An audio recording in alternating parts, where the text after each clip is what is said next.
Welcome into another edition of the Fantasy Authority podcast. I am your host, Kevin Steele, and I am joined once again, as always, by hashtag HedgeLife, Cody Kutzer.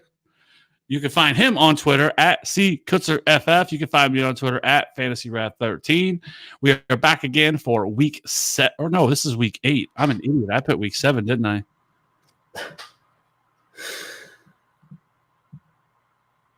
I did. Well, screw it. I'll have to change it on that. Well, I'll have to go back and change it. I'm an idiot. It's week 8. We're heading into week 8, not week 7. Psych.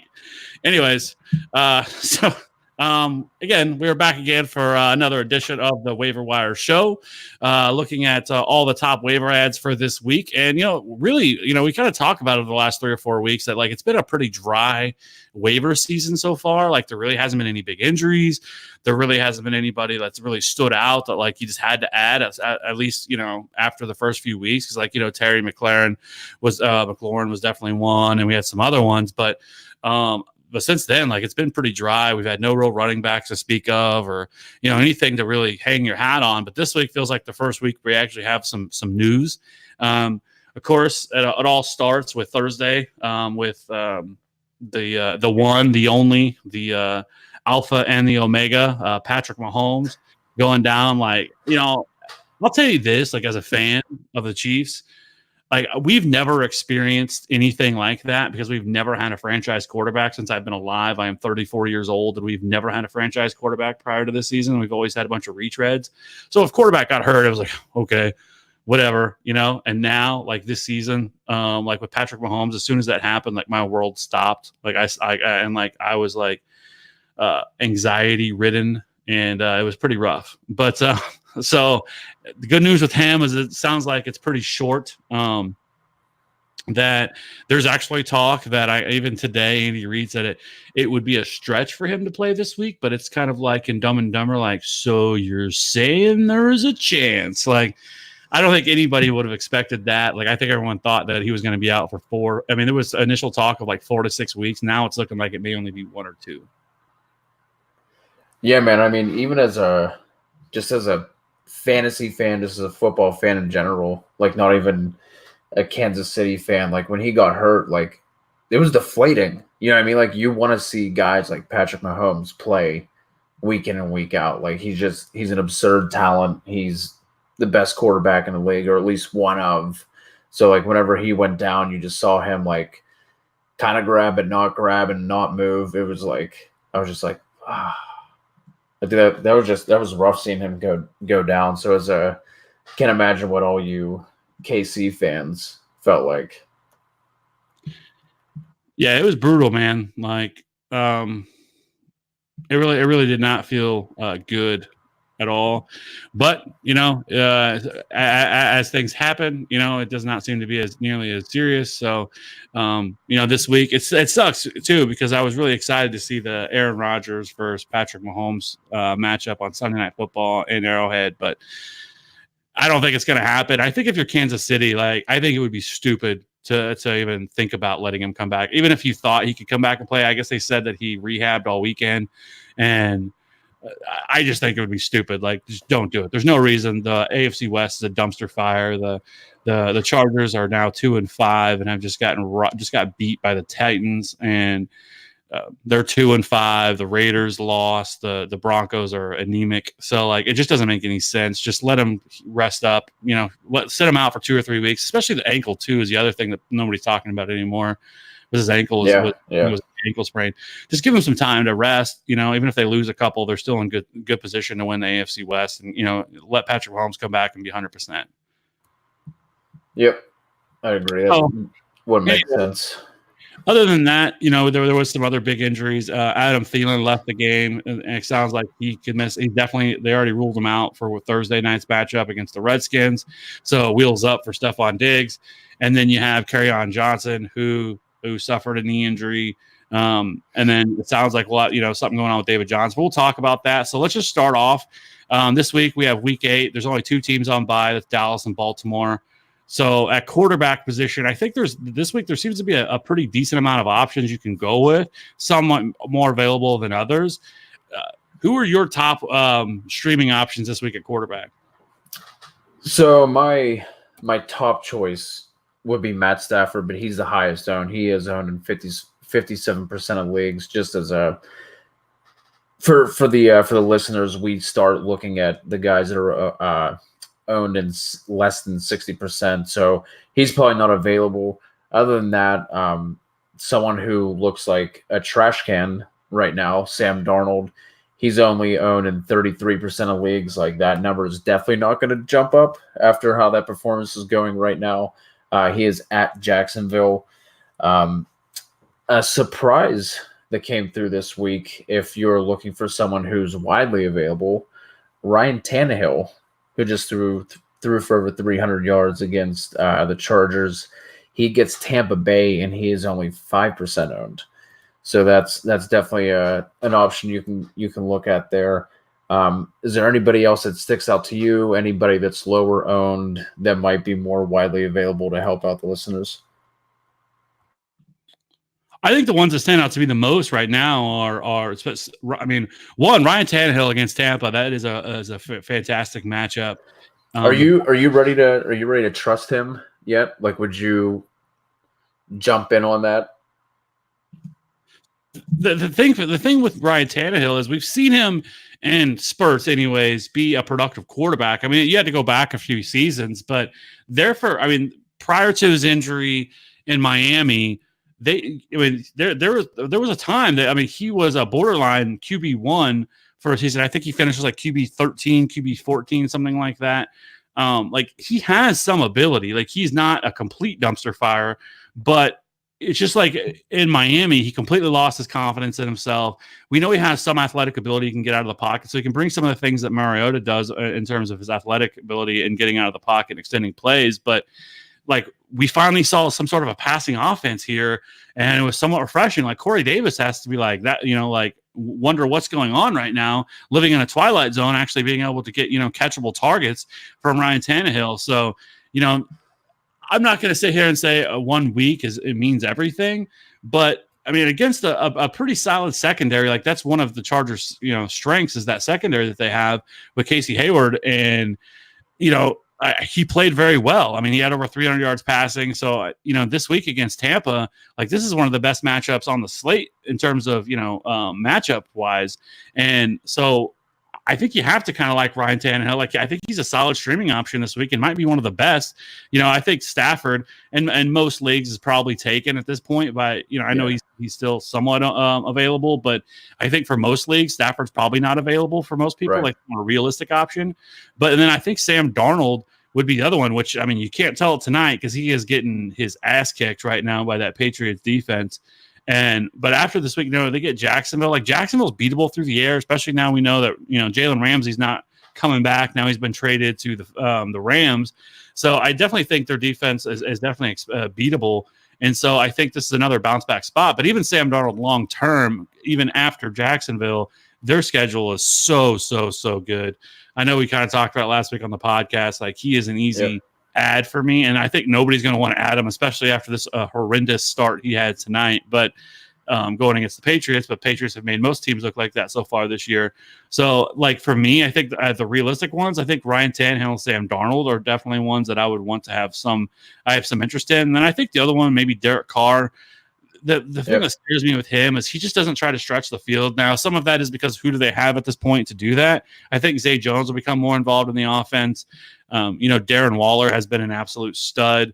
And then if they can get Tyrell Williams back, I think that can also help them. But I think Derek Carr at least is somewhat intriguing, which is interesting because they just made a trade with the Texans with Garyon Conley being traded over to Houston. So, automatic revenge week. Yeah, he was going to be the next one that I touched on because you got to figure even like it's a good matchup, and you have to figure that Houston is going to be putting up points, which means more pass attempts for Carr.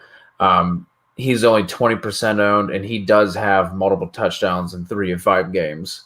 So he'd be the other, like, lower owned, like you said, realistic option.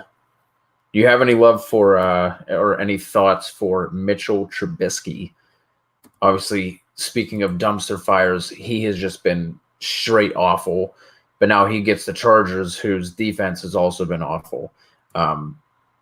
would he be an option for you at all, or are you just completely staying away from him? Would you rather go with a guy like Ryan Tannehill against Tampa? I think from a long-term perspective, I think Sam Darnold would be just because of that schedule. I mean, it's going to be hard for him to look this bad, in upcoming weeks. Two against Miami, the Raiders, the Bengals, the Giants. Like it just sets up for a really solid run.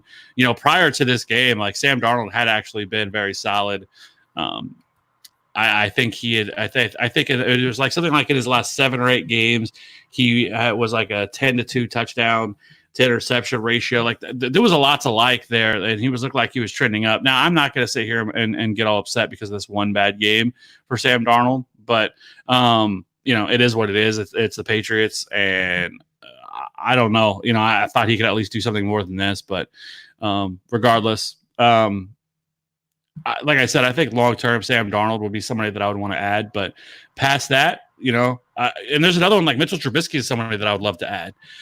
He actually didn't turn out to be too terrible. It's kind of funny this week. I think he ended up with like 24 fantasy points, something like that, all off garbage time because he was doing absolutely nothing until that point. And then, garbage. And they almost like so tilting that because like I actually started Mitchell Trubisky this week against the Saints in a league, and I was really, really upset. And then they started, racking up some fantasy points there late, and they end up getting that onside kick again. I don't know how. I mean, we haven't seen onside kicks all year. Now all of a sudden, the Bears almost got 2 in a row, but had their tight end, I think, had his foot out of bounds and he didn't reestablish himself because I was like, oh my goodness, are we about to get another, with 50 seconds left, maybe score another touchdown? And Mitch Trubisky's day would have looked pretty great if that would have happened, even though, as a whole, it was pretty bad. But, this matchup against the Chargers, like I said, we just saw Ryan Tannehill shred this defense for 300 yards. They certainly have the weapons to be a much better, offense than what they've been. I'm not really sure what's going on there in Chicago. Maybe Mitchell Trubisky is just this bad, but, with Allen Robinson, who's looked like a complete stud this year, really quietly, not a lot of people are talking about Allen Robinson, but Allen Robinson has quietly went about his business this year and just been a pretty reliable option on a week-to-week basis. And, but they have Anthony Miller, who I thought a lot of people thought were intrigued by this season, that's somebody who could, take a second-year leap. And then, Taylor Gabriel, Trey Burton, Tariq Cohen. Like, this team should be better than what it is on offense. Yeah, it's I had faith this year in Trubisky taking that next step with Nagy and everything, but that has not been the case. So yeah. So anyways, okay. So I think we're pretty much in agreement here. I think it's, for me, it's Tannehill, it's Darnold. If for some whatever reason a Stafford or Brissett was available, I would definitely take them over those guys. But I don't see them being and I think in a lot of competitive leagues, I don't think that those guys would be available. But if they were, sure, yes, definitely take a shot on them. 2 quarterback leagues, I think somebody like taking a flyer on a Matt Moore. I think if you're, especially for all the Patrick Mahomes owners, the people that are definitely going to be looking for quarterbacks this week, you could maybe take a shot on Matt Moore. I don't love it, but we know that he's going to get his full complement of weapons. Sammy Watkins has a real shot to return this week, so Hill, Kelsey, so everybody's going to be there. So, anyways, let's go ahead and let's move on to running back. I think this is kind of the exciting position for this week. But so right now we have David Johnson, who is the most talked about thing today because of the tilt, the entire fantasy community tilting their faces off yesterday with Chase Edmunds just going nuclear yesterday, 3 touchdowns, over 100 yards, just destroyed the Giants defense. David Johnson played, I think, 3 snaps. He got the first carry of the game and didn't see the rest of the field. Just stood on the sideline, chilled with this, just chilled there. Apparently that, they said that he was only available for emergency situations, which I don't understand then why they played him for the first carry. Didn't seem to make sense. Maybe there's some sort of clause in his contract stating that, for per star. So they're trying to, give him a homeboy hookup or something like that to, get him a start. But so that happened. And then today, all of a sudden, they bring in old Jay Ajayi and Spencer Ware for workouts. So I don't think there's a lot of faith right now that something's going on with David Johnson. We just don't know what it is because if they're bringing in running backs like that, I think that tells you a lot, especially immediately afterwards. So this could be a long-term issue. We've not really given us much information. Even today, they really didn't give much information about it. So Chase Edmunds right now is available in 48% of leagues. Now I'll say this is not a great matchup for New Orleans against New Orleans. New Orleans has not, I think, what did I saw it today? They have not allowed a 100-yard rusher, I think, in 29 straight games. That's pretty crazy. Yeah. So this is not the greatest matchup, but I think he is a viable pass catcher as well out of the backfield. So I think you could see him get used more as a pass catcher. Yep. And then also with Kyler Murray escaping from the pocket should open things up a little bit for him. It is in New Orleans, so the Coors Field of the NFL, I think is what we like to call it in DFS. So I think this is at least an intriguing matchup. So I think if if you can add him, if he's certainly available, he's definitely worthy of number one waiver ad. How much fab would you be willing to spend on him? I mean, at this point of the year, I mean, if they're like you said, if they're bringing in guys like Ajayi and Spencer Ware, it at least doesn't look good from the outside in for DJ. So depending on what you have left, I mean, I might be willing to spend all of the rest of my fab on somebody like Edmunds, because even if DJ gets healthy, at this point, they're obviously not going anywhere this year, right? Even though they are 500, they're definitely not a 500 roster at least. So Edmunds is going to be getting touches. He's going to be somebody that has standalone value. So he might be somebody I might be willing to spend the rest of my fab on. If you haven't spent much of it, maybe 60-ish%, something like that. You know what I mean? If you're still sitting with 80-90% of your budget left, I'd be willing to throw a hefty chunk at Chase Edmunds. Other guys I like, Alexander Madison, he's starting to have standalone value. Over the past 3 weeks, he's had 7, 14, and 7 carries. It just, as much as I love it for Dalvin Cook, I don't know, man, his injury history worries me, and the fact that they're just running him like this, I hate to say it, but it almost feels inevitable that, he gets at least a tweak, he's out for a week or so. And then you touched on it earlier with the injury to Kerryon Johnson. He had that knee injury. He came back out on the sideline, but he had the brace on. He never went back into the game. As that happened, Ty Johnson and J.D. McKissick split touches, but it was Ty Johnson who had the touch advantage. He doubled up on J.D. McKissick 14-7. He's only 1% owned, so he's going to be widely available. And then another one, Benny Snell, he gets Miami this week. He's only 5% owned. He showed out pretty well in that last game we saw him against the Chargers, I believe. And Jalen Samuels is still probably 2 weeks or so out with his injury. So other than Chase Edmunds, anybody stick out to you here? Anybody that you're going to be looking at adding this week?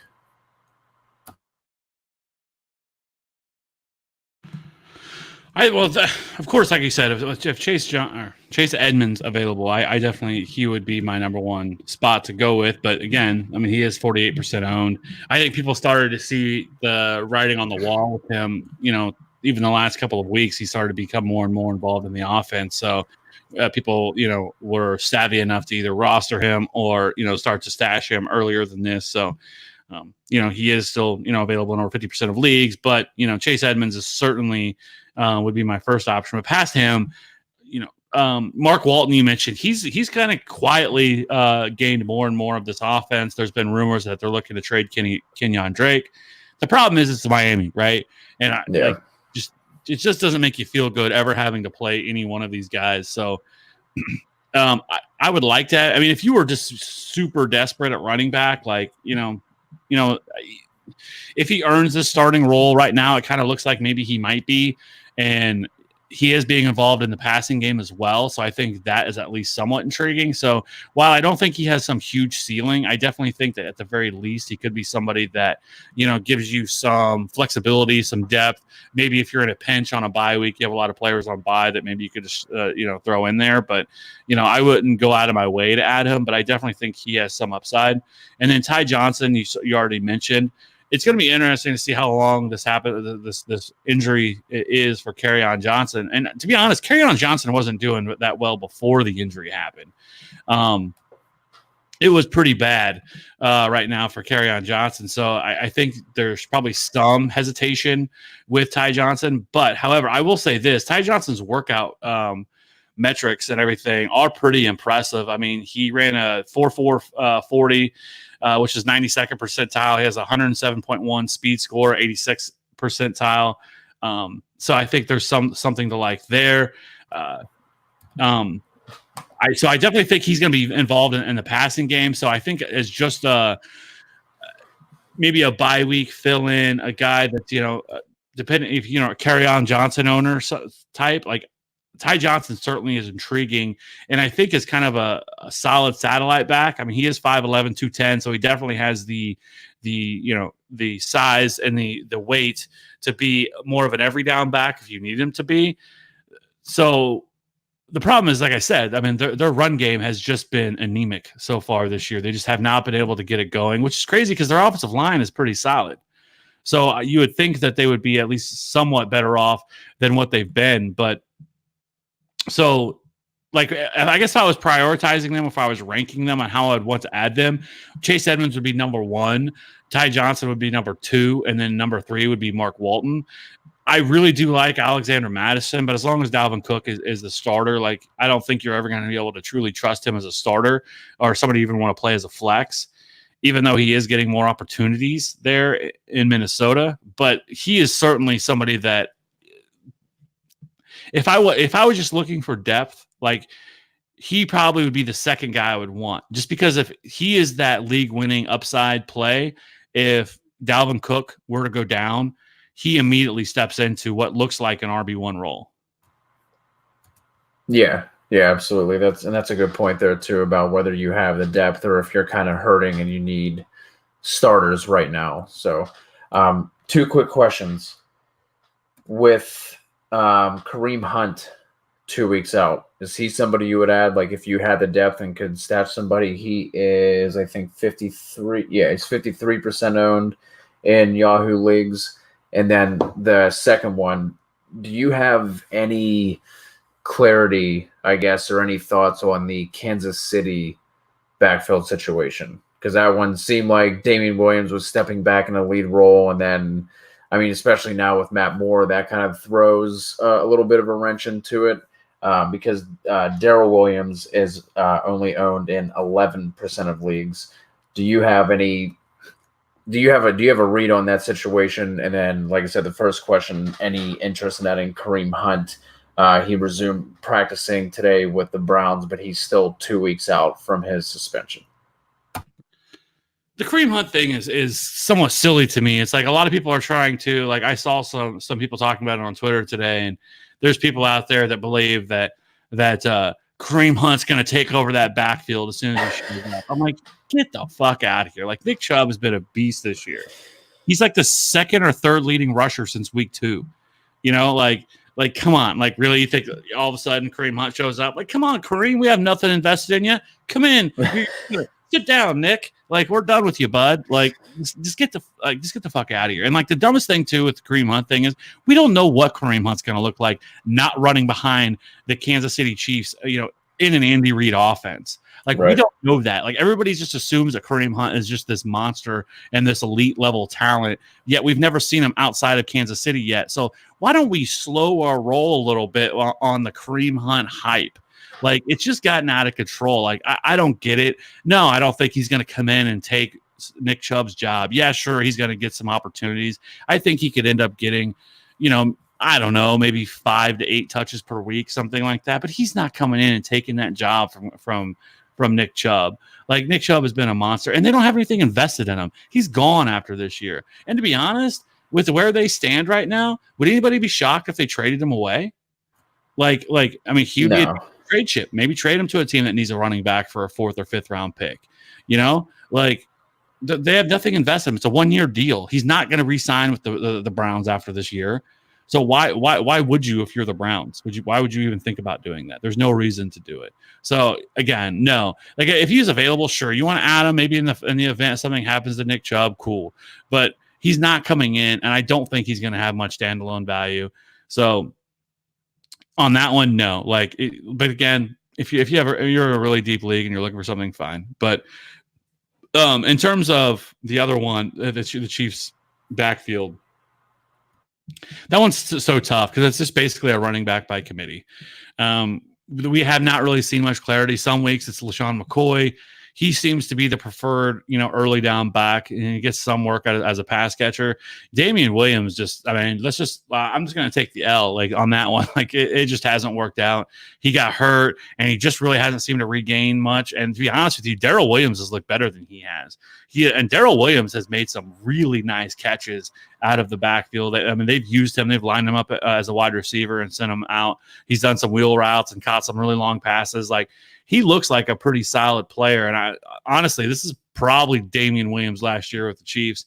They don't have him under a big contract or anything, so they can easily get out from under it. And I think since Darrell Williams is still on a rookie deal, that they just move on from Damian Williams after this year, and then maybe they draft somebody else. But yeah, I don't have much faith in this. I wish I could. Now, if we get another injury, something happens to somebody, then I think it kind of makes things a little bit more clear on what you could do. But right now, I do think they lean on the run more, and they try to establish the run now with Matt Moore. But again, I mean, this is like a 1-week thing, maybe a 2-week thing, depending on how they play this with Patrick Mahomes. Because I think when Patrick Mahomes is ready, Patrick Mahomes is coming back, even as much as I don't think good. So yeah, I think that's where I stand with it. I don't think if I had to start somebody, it would be LaShawn McCoy, just because of his involvement inside the red zone and everything. But Darrell Williams has also gotten touches inside the red zone. So honestly, if I had to choose and all three were available, it would be LaShawn McCoy, then Darrell Williams, then probably Damian Williams.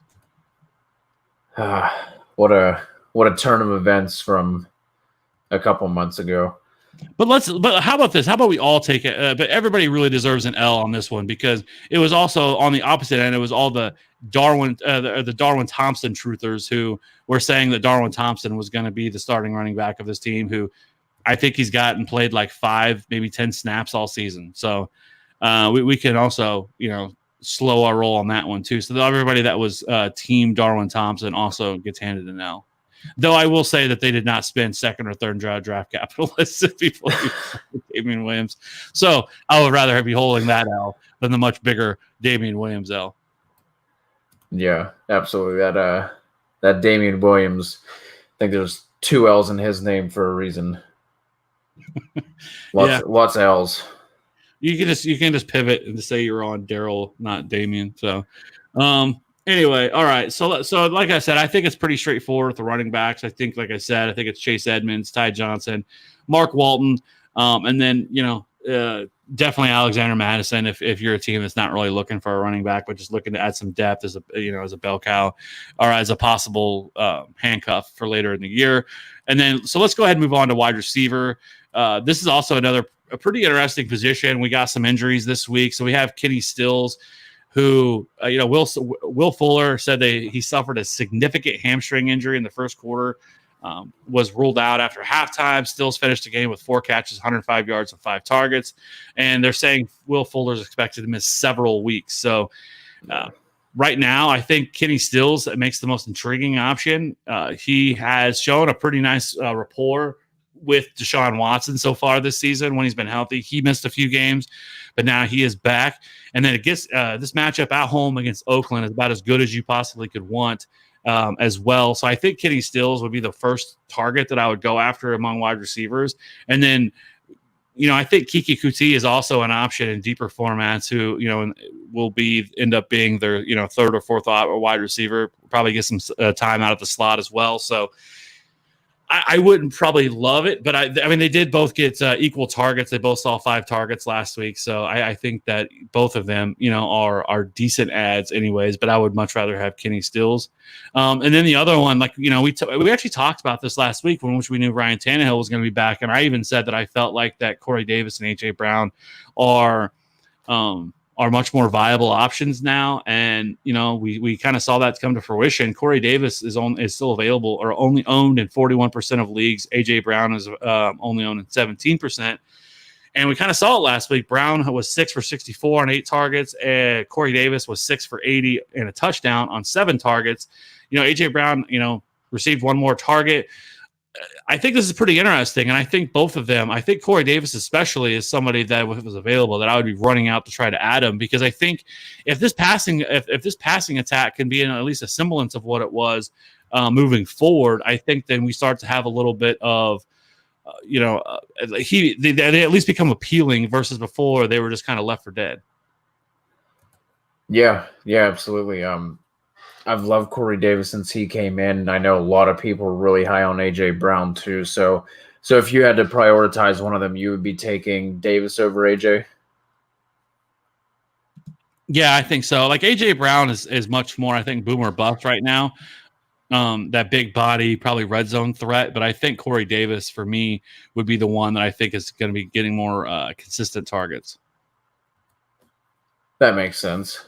Yeah, like you were touching on, there's a lot of wide receiver options that are widely available for this week too.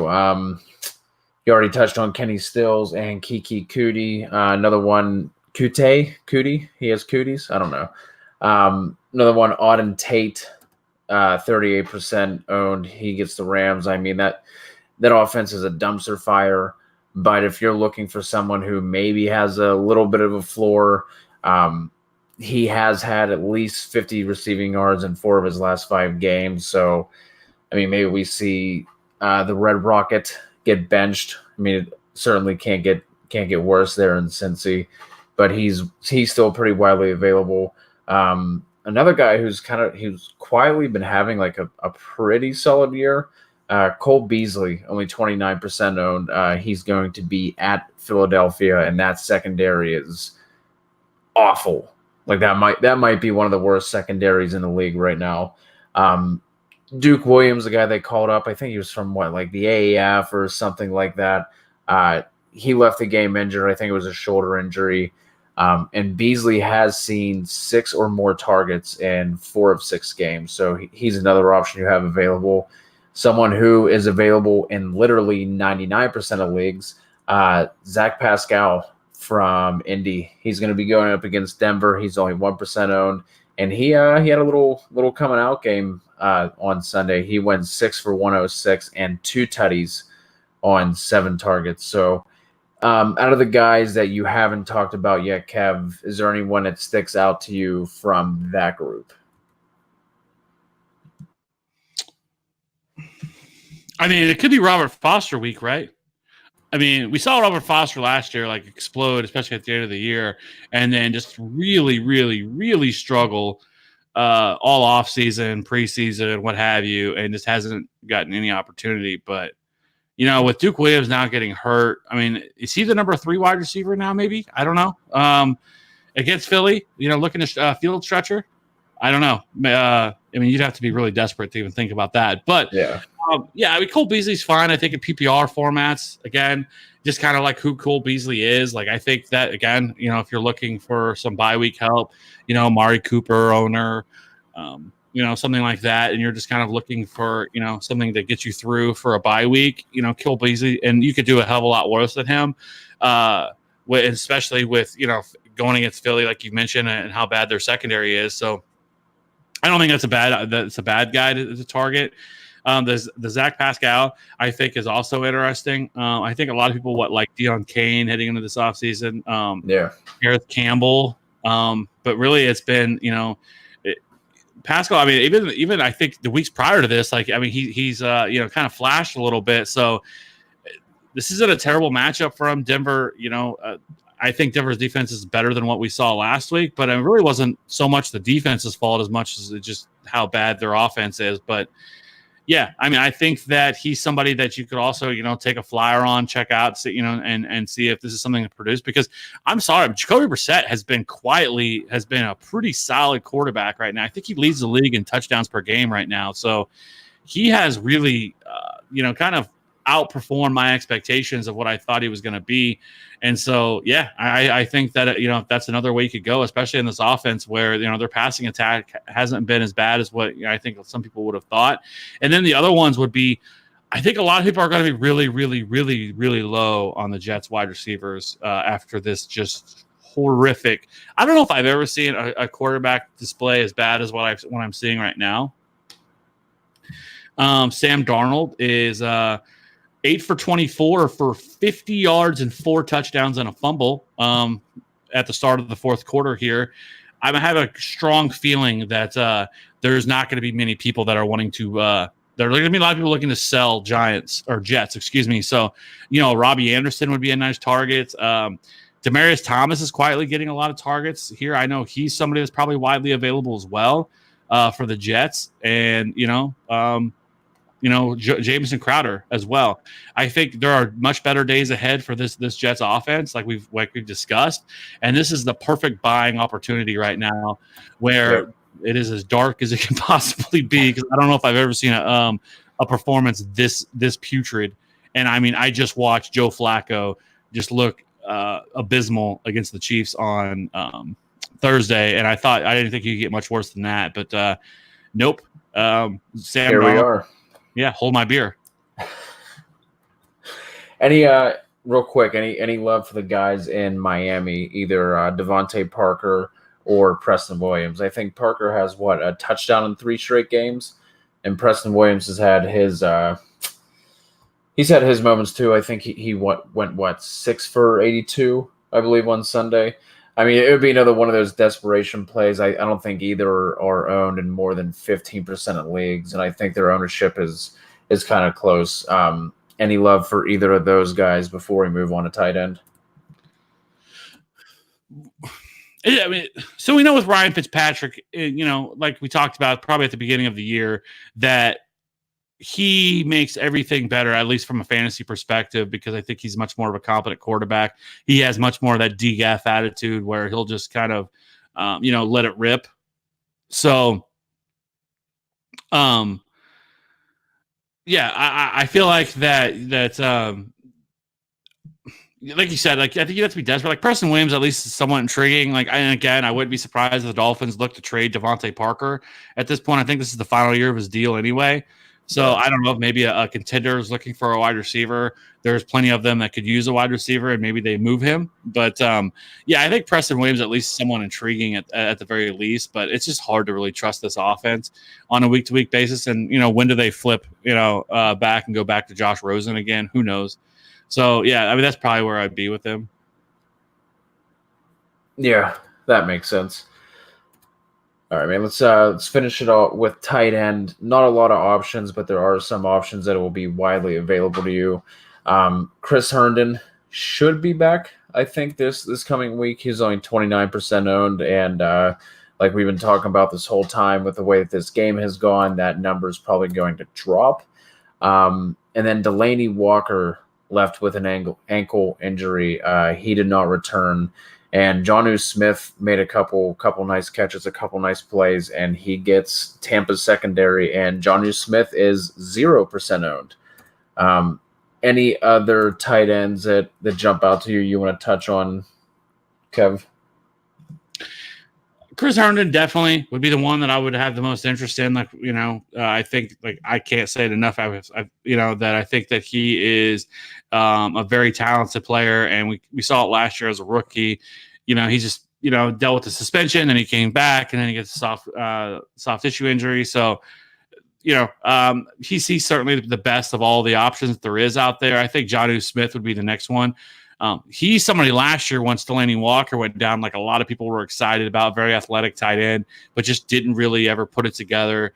Yeah. But then again, he was tethered to, some pretty bad quarterback play as well. But, we really saw him, step up this week. So, with that, especially as bad as the tight end position has really been this year, like it is every year pretty much, Jonnu Smith would definitely be probably the second one that I'd have the most interest in.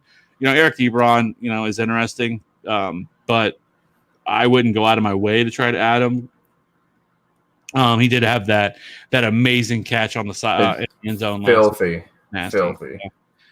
that was pretty nice. But and then basically what I was just going to say quick. Basically, what we can expect this week is about 8 drops from Eric Ebron, just all hitting him directly in the chest. After, dude, he hurdled that guy, then he had just like that nasty catch in the back of the end zone. So if you add Eric Ebron this week, just be prepared for the heartbreak whenever he drops 3 touchdowns in the end zone. That's probably par for the course. A couple other ones that I just now realized that aren't on here. One would be Kyle Rudolph. So I think with Adam Thielen not being available on Thursday night, they're going to have to pass the ball to somebody. And we kind of saw it last week once he left. He kind of finally actually got involved in this offense. He had 5 catches, 58 yards, and a touchdown. By far his best game of the year. Before that, I mean, he had 3.9 fantasy points, 1.4, 6.6, and then 16.8 this past week.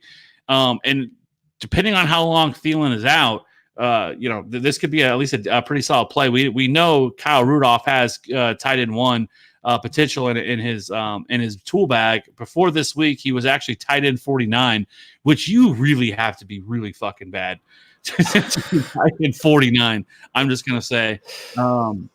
So yeah, I think he's somebody that I would definitely look to add, and I would probably prioritize him as probably number 1 if I was looking to stream this week at tight end, just because of the matchup and the targets have to go somewhere.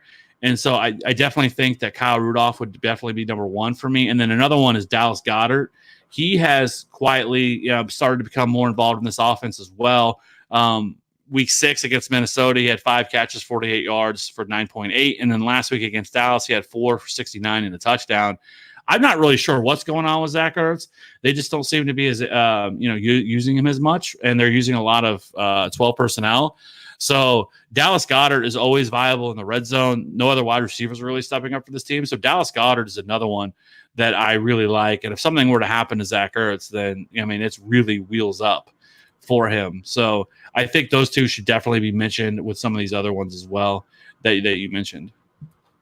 Yeah, absolutely. And if you're looking to either stream one of these guys, or if you're desperate enough that you're going to be adding one of these guys to man your tight end position for the rest of the year, that's really all you're hoping for, right? In redraft and DFS, you're just hoping for a touchdown. And I mean, if Kyle Rudolph being tight end 49 is like, that's almost impressive how awful that is, considering the tight end landscape. So is there anybody else you want to touch on? Anything else you want to, any parting thoughts? No, I think that's probably about it.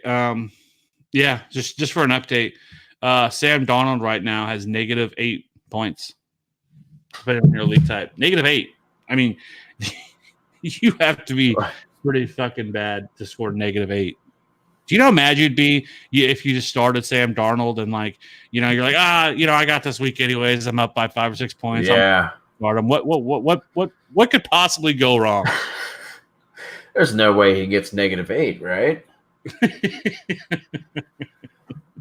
yeah, this opens up that buying window that we were talking about last week. We had that question from M. Girardi asking if this week would be the last week to buy low on Robbie Anderson. So you got your wish, buddy. Here it is. I know, because people are going to have a really, really salty taste in their mouth after this one. So, but yeah, you can definitely. I'm still right there. I think that the Jets bounce back starting after this week, and then we are really looking at a really strong buying window with this entire offense. So, because there's no way it can get any worse than this -8. That is some really nasty stuff there. So, anyways, again, so I think that's about it for this week. Like I said, we finally have some good options. If you have any questions, want to know who you should be adding, maybe who should be dropping some of these players for, hit us up either on Twitter. You can find me on Twitter at FantasyRat13. You can find Cody at C Kutzer FF. You can also reach out to us and jump into our free Slack channel where we are always available and we can answer any questions you have. If you've played DFS, redraft, dynasty, it doesn't really matter. We kind of just talk about it all. So we would love to have you in there. It's absolutely free. I keep saying this, it's free. Just check it out. And if you like it, cool. If you don't, so what? It's up to you. It's just a great community to talk about football and help you win and help you dominate your opponent. So you have anything else? I do not, man. Okay. Well, we will be back again actually tomorrow night with two special guests. We are having a couple of guests this week, a couple of our riders that have been grinding it out, and we are going to allow them to jump on the podcast. I'm allowing them to grace me with their presence. The Messiah, the King that I am. The nice guy that I am, that I'm gonna allow them to jump on. No, they're really good guys. They're putting out solid work. They're putting out the running back touches and the wide receiver targets articles every week. Really good stuff. Just to kind of see how things break out instead of having to go do all the work yourself. They do it for you. So join us tomorrow night. We got a lot of fun stuff to talk about tomorrow night. And if you have any questions, hit us up on Twitter or jump into the Slack channel. So for Kevin Steele, for Cody Kutzer, this is the Fantasy Authority podcast. We out.